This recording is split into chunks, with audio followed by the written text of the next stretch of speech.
In the early 70s, OPEC didn't like what we were doing in Israel. Same old story. And so they cut off our oil supplies. So some of you will remember these long lines at the gas stations. And we feared we were going to have another depression like the 1929 depression. And so the U.S. Treasury Department came to me and other economic hitmen and said, listen, we can't allow OPEC to blackmail us anymore.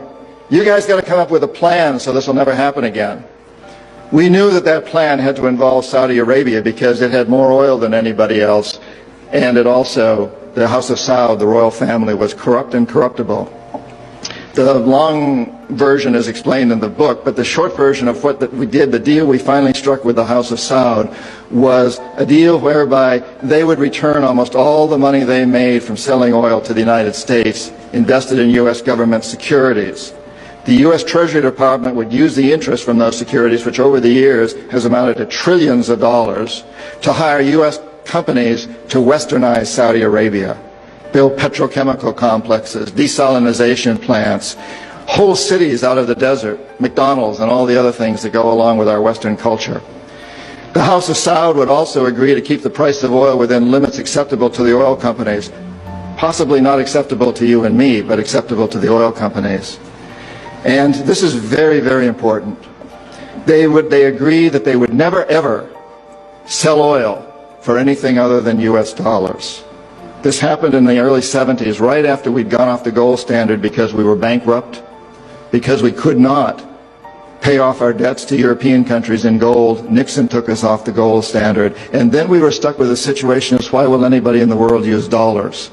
So very shortly we came up with this plan, which in essence put the dollar on the oil standard. You cannot buy oil on the world market for anything other than dollars, and that's very important to the corporatocracy.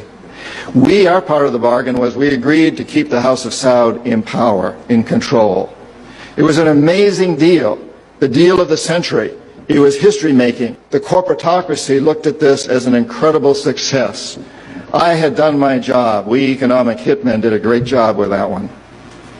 So we decided that Saddam Hussein ought to accept something very similar. Now, probably a lot of you know that Saddam has been our boy for a very, very long time. You may remember Abdul Karim Qasim, who was president of Iraq in the early 60s. Qasim came up with a unique concept. He said, Iraqi oil ought to go to benefit the Iraqi people. How novel is that?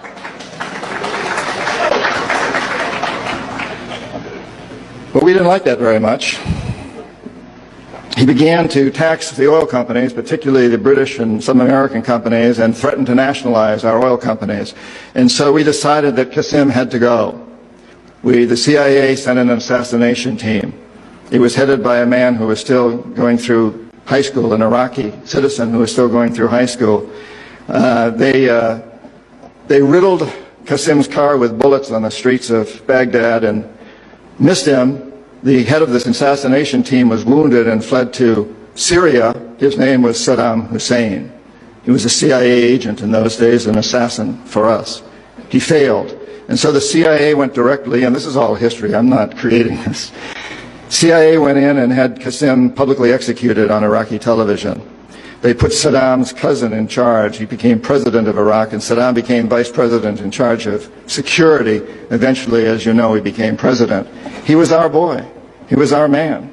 And in the 1980s, we decided that Saddam Hussein ought to accept something similar to Saudi Arabia, such a successful deal. Because after all, what we want to do is control the Middle East and control the oil in the Middle East. For those of you who think that Israel is about creating a homeland for the Jewish people, you're as deceived as most of them are.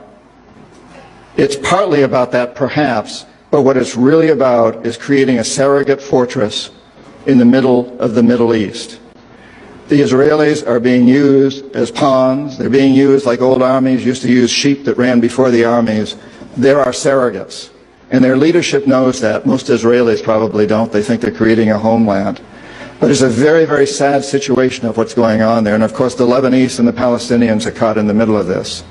And Iraq is part of that too. We have to remember that Middle Eastern oil is the oil that's used by a great deal of Europe China, and Japan. If we control Middle Eastern oil, we control our biggest potential competitors, Japan, China, Europe. So in the 80s, we decided that Saddam ought to accept the same sort of deal that the Saudis had accepted. The economic hitmen went in and did their job on him, but he wouldn't buy. He'd been our man, but he wouldn't buy. If he had, he'd still be president of Iraq, and we'd be selling him all the tanks and fighter jets and all the chemical plants he wants. But he wouldn't buy. So we sent in the jackals. They couldn't take him out. His security was very good, and he had many doubles, many lookalikes.